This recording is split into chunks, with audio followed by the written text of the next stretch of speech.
ورحمة الله وبركاته.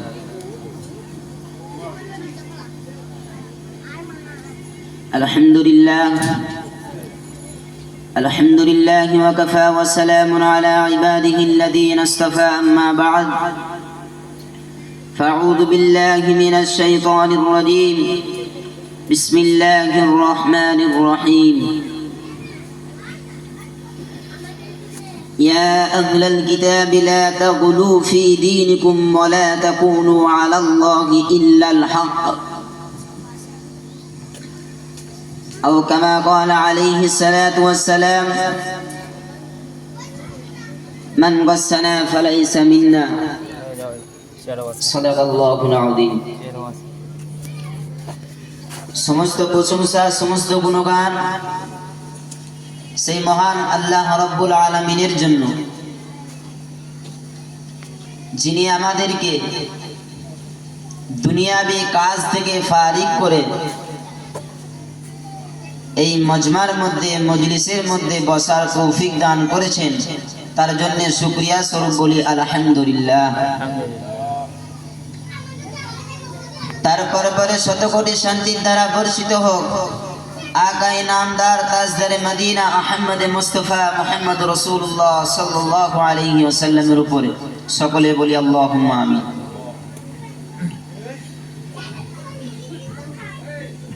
আল্লাহ তাবারক তাআলা আমাদেরকে সৃষ্টি করার আগে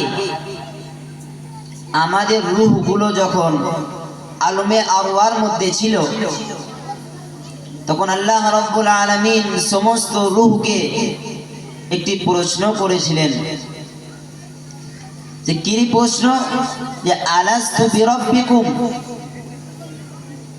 আল্লাহ রাব্বুল আলামিন সমস্ত রূহকে প্রশ্ন করছেন যে আলাস্তু বিরাব্বিকুম, আমি কি তোমাদের রব নয়? আমি কি তোমাদের প্রভু নয়? আমি কি তোমাদের সৃষ্টিকর্তা নয়? তো সমস্ত রূহ এক বাক্যে বলেছিল যে ক্বালু বালা শাহিদনা, হ্যাঁ নিশ্চয় আপনি আমাদের প্রভু, আপনি আমাদের রব, আপনি আমাদের সৃষ্টিকর্তা। কিন্তু আজকে বর্তমান জামানায় দেখলে বোঝা যাবে,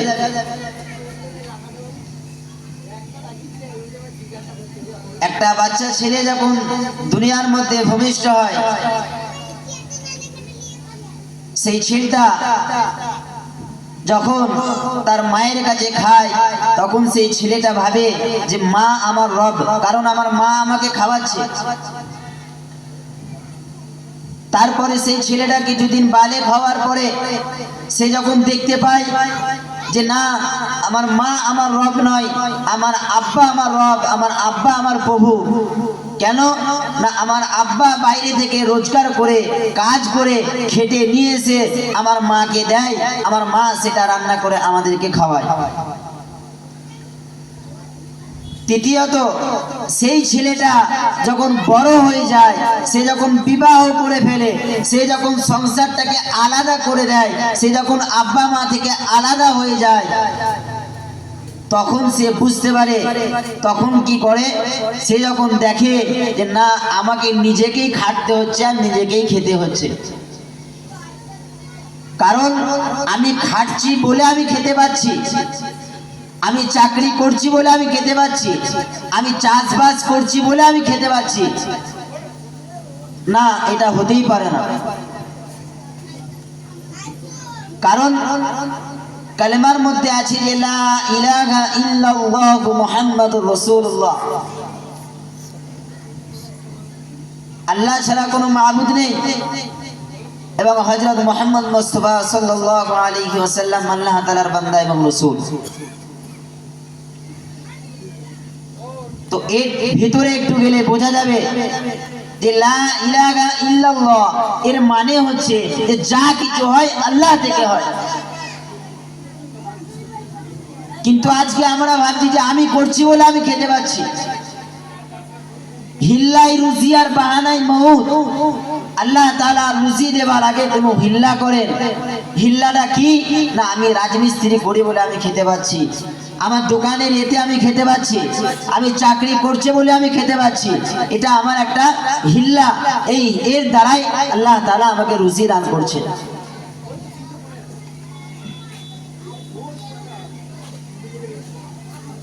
তারপরে চলে আসব সিরাতুন নবী,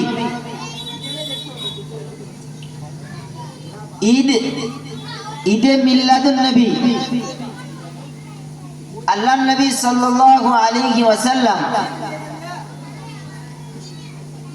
যখন মদিনার মধ্যে গেলেন, মদিনাতে যাওয়ার পরে দেখলেন যে কিছু জাহেল, কিছু ইহুদি, কিছু নাসারা তারা কি করছে না, খুব খেল তামাশা আনন্দ করছে। তো আল্লাহ নবী সাল্লাল্লাহু আলাইহি ওয়াসাল্লাম যাওয়ার পরে জিজ্ঞাসা করলেন যে তোমরা এই আনন্দ উৎফুল্ল এত চিৎকার কিসের জন্য করছো?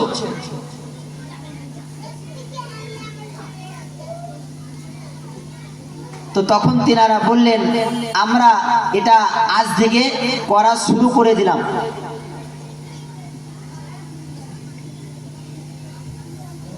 তারপরে আল্লাহ নবী সাল্লাল্লাহু আলাইহি ওয়াসাল্লাম সাহাবাদেরকে বললেন যে তোমরা দুটো ঈদ ছাড়া আর কোনো ঈদ তোমাদের থাকবে না, এক হচ্ছে ঈদুল ফিতর আর এক হচ্ছে ঈদুল আজহা। আর বাকি ঈদে মিলাদুন নবী বলে কোনো জিনিস কোরআনেও নেই এবং হাদিসেও নেই। আজকে যদি আমরা মনে করি যে আল্লাহ নবী সাল্লাল্লাহু আলাইহি ওয়াসাল্লামের জন্মদিন পালন করব, আজকে 1400 বছর আগে আল্লাহ নবী সাল্লাল্লাহু আলাইহি ওয়াসাল্লামকে দেখেছিলেন যিনারা সাহাবা, তাবে তাবিঈন, নাইমাই মুস্তাহিদিন, গৌস, কুতুব, ওলি, আবদাল, বহু মানুষ দুনিয়া থেকে গুজরে গেছেন, তারা কোনোদিন জন্মদিন পালন করেননি।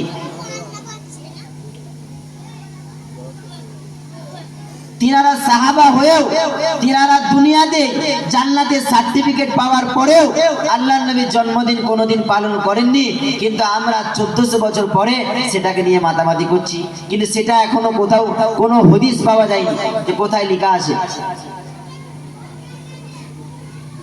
হ্যাঁ, আমি আল্লাহর নবী সাল্লাল্লাহু আলাইহি ওয়াসাল্লামকে ভালোবাসি, আমি সেই দিনটা রোজা রাখি। কেউ যদি বলে যে হ্যাঁ তিনার জন্মদিনে আমি করব এটা, তিনি 8 থেকে 12ই রবিউল আউয়াল পর্যন্ত কোনো নির্দিষ্ট দিন নেই যে তিনি 12ই রবিউল আউয়ালে জন্মগ্রহণ করেছেন। বিভিন্ন হাদিস থেকে বিভিন্ন তরজমা পাওয়া যায়। তো কেউ যদি বলে যে তিনি কবে জন্মগ্রহণ করেছেন, তার উত্তর একটাই যে 8 থেকে 12-র মধ্যে। কারণ যেদিন হস্তি বাহিনী কাবা শরীফকে ধ্বংস করার জন্য এসেছিল, সেই দিনটা ছিল 17ই মুহররম। ঠিক তার 50 দিন পর আল্লাহ নবী সাল্লাল্লাহু আলাইহি ওয়াসাল্লাম দুনিয়াতে এসেছিলেন। এটা একটা রিওয়ায়াত অনুযায়ী। তারপরে আমি যদি বলি যে আমি আল্লাহর নবী সাল্লাল্লাহু আলাইহি ওয়াসাল্লামকে অনেক ভালোবাসি, অনেক শ্রদ্ধা করি, অনেক মহব্বত করি, কিন্তু এমন ভালোবাসি যে তার সুন্নত মোতাবেক আমি চলতে পারবো না। তিনি যে কথা বলেছেন সেগুলো আমি মানতে পারবো